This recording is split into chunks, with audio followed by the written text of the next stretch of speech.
नमस्कार। राजकीय विधि महाविद्यालय बूंदी के यूट्यूब चैनल पर आपका हार्दिक स्वागत और अभिनंदन। मैं देवेश पाठक, सहायक आचार्य, राजकीय विधि महाविद्यालय बूंदी, आज एक नए विषय को लेकर आपके सामने उपस्थित हुआ हूँ। ये विषय है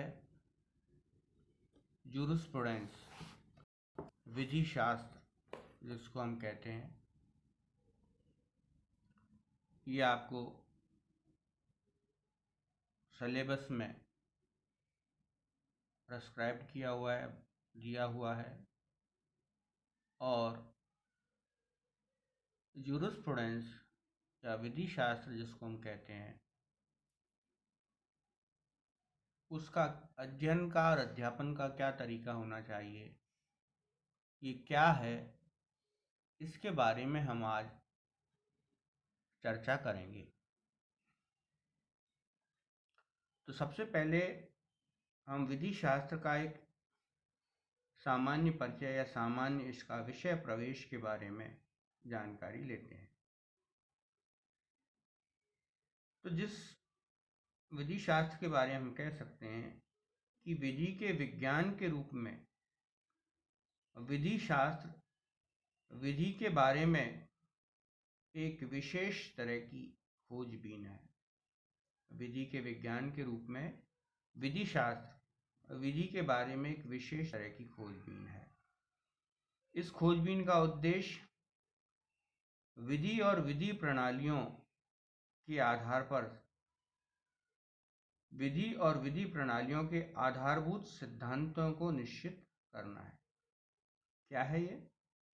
एक विशेष तरह की खोज है, खोजबीन है। और उसका उद्देश्य क्या है? इसका उद्देश्य विधि और विधि प्रणाली के जो आधारभूत सिद्धांत हैं, जो बेस है जिस पर विधि या विधि प्रणाली टिकी हुई है, उनका एक तरह से निश्चित करना इसमें आता है। लेकिन इस खोजबीन की प्रकृति अमूर्त, सामान्य और सैद्धांतिक है। अमूर्त है, सामान्य और सैद्धांतिक है। इसको सैद्धांतिक रूप में ही लागू किया जाता है, सैद्धांतिक रूप में ही इसको समझा जाता है। और ये कैसा है? अमूर्त है। इसलिए विषयगत अध्ययन के दृष्टिकोण से विधि शास्त्र विधि विधा मतलब डिसिप्लिन, विधि की जो डिसिप्लिन है कि पाठ्यक्रम में निर्धारित अन्य विषयों से भिन्न है। ये जो अन्य जो पाठ्यक्रम है, आपको अलग अलग विषय के जो पाठ्यक्रम है, जो डिसिप्लिन, लॉ डिसिप्लिन में जो अलग अलग विषय हैं, उनसे ये क्या है? उनसे ये अलग है। क्योंकि इसका खोजबीन का जो प्रकृति कैसी है? अमूर्त है, सामान्य और सैद्धांतिक है। इसलिए विषयगत अध्ययन के दृष्टिकोण से विधि शास्त्र की विधा जो डिसिप्लिन है, वह पाठ्यक्रम में निर्धारित अन्य विषयों से भिन्न है। कैसे भिन्न है देखेंगे हम। नंबर 1, यदि हम देखें कि विधि के पाठ्यक्रम में कई विषय ऐसे हैं जिनके बारे में निश्चित नियम है। उदाहरण के लिए, जैसे आपने संविदा अधिनियम पढ़ा है, संविदा विधि पढ़ी है, तो उसके एक निश्चित नियम है। प्रस्ताव की परिभाषा दी गई है, प्रस्ताव कब माना जाएगा, स्वीकृति कब मानी जाएगी, प्रस्ताव कब नॉलेज में आता है, स्वीकृति कब नॉलेज में आती है, कौन व्यक्ति कॉम्पिटेंट टू कॉन्ट्रैक्ट है, कौन व्यक्ति संविदा करने में सक्षम है, ब्रीच ऑफ कॉन्ट्रैक्ट, संविदा के भंग पर क्या उपचार प्राप्त होते हैं। ये सब क्या हैं? ये इनके सबके निश्चित नियम हैं जो कि संविदा अधिनियम में बतलाए गए हैं। लेकिन विधि शास्त्रीय अध्ययन की विषय वस्तु के संबंध में इस तरह के निश्चित नियम नहीं पाए जाते हैं। जिस तरह के नियम हम देख रहे हैं संविदा विधि में, इस तरह के जो नियम है वो विधि शास्त्र में नहीं पाए जाते। नंबर 2, सामान्य विषय प्रवेश में हम देखेंगे। सामान्य परिचय में विधि पाठ्यक्रम के अन्य विषयों के लिए निश्चित प्राधिकारिक स्रोत मिल जाते हैं। विधि पाठ्यक्रम की जो अन्य विषय हैं उनके सोर्स यदि हम ढूंढेंगे, स्रोत हम यदि ढूंढेंगे तो हमको वो प्राप्त हो जाएंगे। जैसे भारत की संवैधानिक विधि के अध्ययन के लिए भारत का संविधान इसका स्रोत है। दंड विधि के अध्ययन के लिए भारतीय दंड संहिता इसका स्रोत है। यहाँ तक कि जो निर्णय के आधार पर जो विधियाँ का विकास हुआ है, जैसे अकृत्य विधि, साम्य विधि के बारे में भी प्राधिकारिक स्रोत उपलब्ध हैं, लेकिन विधि शास्त्र के विषय में निश्चित प्राधिकारिक स्रोत नहीं पाए जा सकते हैं। इसका कारण यह है कि अन्य विषयों पर लिखी गई पाठ्य पुस्तकों में एक तरह का वर्णन होता है और समान बातें सामने आती हैं। लेखकों के विचार चाहे जो भी हों, नियम समान ही रहते हैं। इसके विपरीत विधि शास्त्र पर लिखी गई विभिन्न पुस्तकों में मत वैभिन्नता होता है, क्योंकि विधि शास्त्र के नियम निश्चित नहीं है। अन्य विधियों के स्रोत भी हैं और उनके स्रोत होंगे तो उनके निश्चित नियम होंगे, लेकिन विधि शास्त्र के क्या हैं? निश्चित नियम नहीं है, क्योंकि ये क्या है? ये एक तरह का बेस है, एक तरह का जो है उनका आधार है। और विधि शास्त्र में विधि शास्त्रियों के अपने अपने विचार हैं। विधि शास्त्र पर लिखी गई विभिन्न पुस्तकों में मत विभिन्नता होती है। विधि शास्त्री जो है अपने अपने मतों के अनुसार विधि की व्याख्या करते हैं। इस कारण से उनमें मत की कहें कि उनके अलग अलग डिफरेंट मत होंगे, डिफरेंट काइंड्स के उनके विचार होंगे। इसलिए प्रत्येक लेखक के अपने व्यक्तिगत दृष्टिकोण की प्रमुख भूमिका रहती है। यही कारण है कि विधि शास्त्र पर लिखी गई पुस्तकों में एक रूपता नहीं होती है। विधि शास्त्र की जो पुस्तकें हैं उनमें एक रूपता नहीं होती, क्योंकि अलग अलग विधि शास्त्रियों के अलग अलग मत पाए जाते हैं, इसलिए एक रूपता का सवाल नहीं होता है। और परिभाषा में किसी विधि शास्त्री ने तार्किक संबद्धता, निश्चयात्मक विधि पर जोर दिया है, तो किसी ने अन्य विषयों के साथ संबंध पर विधि का जोर दिया है। किसी ने सामान्य विधि शास्त्र की बात की है, तो किसी ने विशिष्ट विधि शास्त्र, जनरल और पर्टिकुलर की बात इनके द्वारा कही गई है।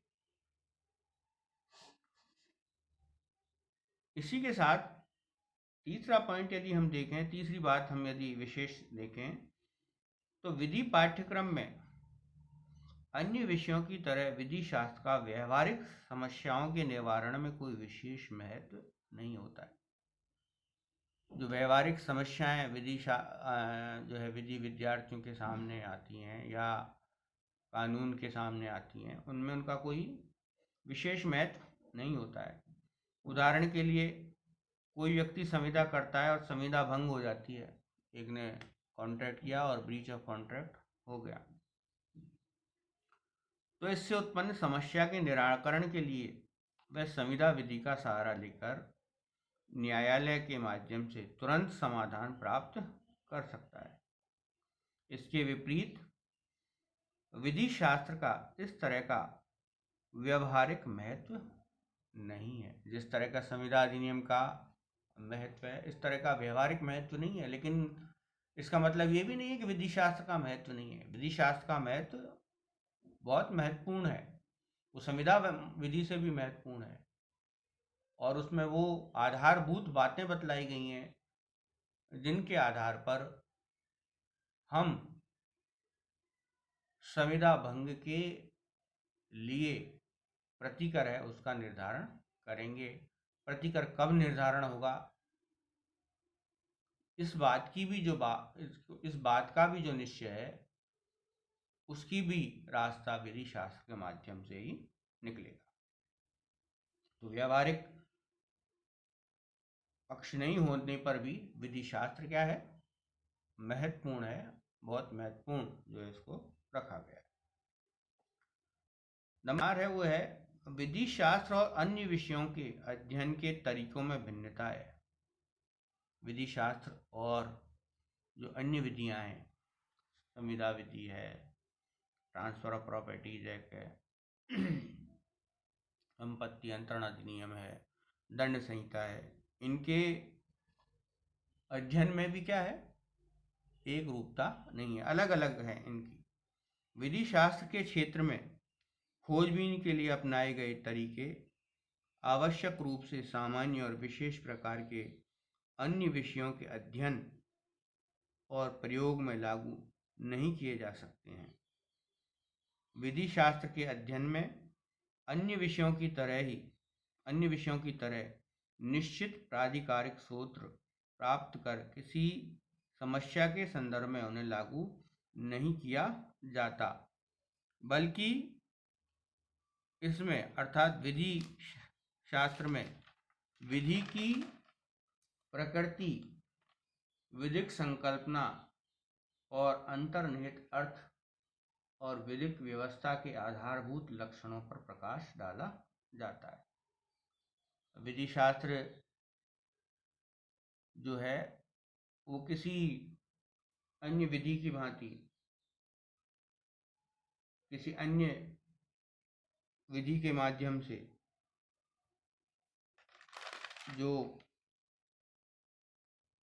नहीं किया जा सकता है, बल्कि ये क्या करती है, स्वयं ही विधिक संकल्पना और अंतर्निहित अर्थ और विधिक व्यवस्था के आधारभूत लक्षणों पर इसमें प्रकाश डाला जाता है। विधि शास्त्र इन प्रश्नों पर विचार करता है कि नियमों के लिए क्या आवश्यक तत्व अपेक्षित हैं, जो नियम बनाए जा रहे हैं उनके लिए क्या आवश्यक तत्व अपेक्षित हैं, जिससे वह विधिक नियम बन सके। जो नियम बनाए गए हैं उन विधियों में, उनका भी आधार क्या है, विधि शास्त्र है, और वो ये बतलाता है कि नियमों के लिए क्या आवश्यक है, ये तत्व अपेक्षित हैं जिससे कि वे विधिक नियम बन सके, तथा वे कौन से तत्व हैं जो विधि को नैतिकता, शिष्टाचार आदि से अलग करते हैं। यह पूर्व में स्थित विधि का दर्शन है और नए नियमों की खोज इस विषय की विषय वस्तु नहीं है। ये पूर्व में स्थित विधि का दर्शन है और उस दर्शन के आधार पर ही हम आगे विधि शास्त्र के विभिन्न पहलुओं के बारे में जानकारी करते हैं। जो 5वें नंबर का जो बात है वो ये है कि विधि शास्त्र अन्य विषयों की तरह व्यक्तिगत तौर पर उत्पन्न परिणामों की बात नहीं करता। जैसे कि संविदा या कृत्य में देखा जाता है, एक व्यक्ति का दूसरे व्यक्ति के विरुद्ध क्या अधिकार है। विधि शास्त्र में यह अध्ययन किया जाता है कि अधिकार क्या है और यह विधिक व्यवस्था के अंतर्गत पाए जाने वाले विभिन्न अधिकारों के बीच विभेद का वर्णन करता है। इसी तरह क्रिया, आशय, असावधानी, स्वामित्व और कब्जा का अध्ययन इसकी विषय वस्तु है, इन विधिक संकल्पनाओं का गंभीर अध्ययन विधि के सामान्य विषयों के अंतर्गत भी किया जाता है, परंतु विधि शास्त्र सभी संकल्पनाओं का एक सामान्य और विस्तृत चित्रण प्रस्तुत करता है। विधि शास्त्र की जो बात हम कर रहे हैं सामान्य परिचय में, ये क्या है, व्यक्तिगत तौर पर उत्पन्न परिणामों की बात नहीं करता। जैसे कि संविदा या अपकृत्य में देखा जाता है कि संविदा भंग हो गई तो इसको क्या अधिकार होंगे, क्या उपचार है। अपकृत्य में यदि न्यूसेंस क्रिएट कर रहा है तो कब न्यूसेंस माना जाएगा, उपताप माना जाएगा, और जो दावा करने वाले हैं उसके क्या अधिकार हैं, प्रतिवादी के क्या बचाव हैं, ये सब उनमें देखा जाता है। लेकिन जो विधि शास्त्र है, विधि शास्त्र में यह अध्ययन किया जाता है कि अधिकार क्या हैं, अधिकार कहाँ से निकले हैं।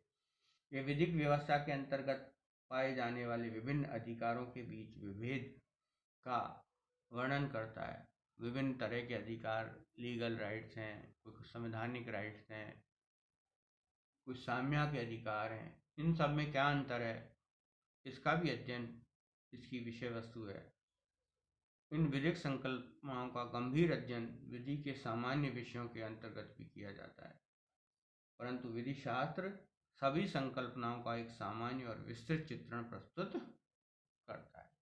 तो इस प्रकार हम ये देखते हैं कि विधि शास्त्र एक नींव की ईंट की तरह है, जिस पर विधि के जो अन्य विधियां हैं उनका महल जो है खड़ा होता है। जो बेस चीज है वो विधि शास्त्र है। अधिकार, कर्तव्य, दायित्व, ये सब बातें, विधि क्या है, विधि क्या होनी चाहिए, इन सब के बारे में यदि कहीं अध्ययन किया जाता है तो वह जूरिस्प्रूडेंस, विधि शास्त्र के अधीन रहकर के यह अध्ययन किया जाता है। तो हमको ये बात समझनी होगी कि विधि शास्त्र का महत्व कैसा है और ये क्या करता है, आधारभूत सिद्धांतों को निश्चित करता है। लेकिन इसकी खोजबीन की प्रकृति कैसी है, अमूर्त, सामान्य और सैद्धांतिक है, सैद्धांतिक रूप से ही चलता है। इसलिए विषयगत अध्ययन के दृष्टिकोण से विधि शास्त्र विधि विधा के पाठ्यक्रम में निर्धारित अन्य विषयों से भिन्न है, अन्य विषयों से अलग है। यह जानकर ही हमको इसको समझना होगा। धन्यवाद।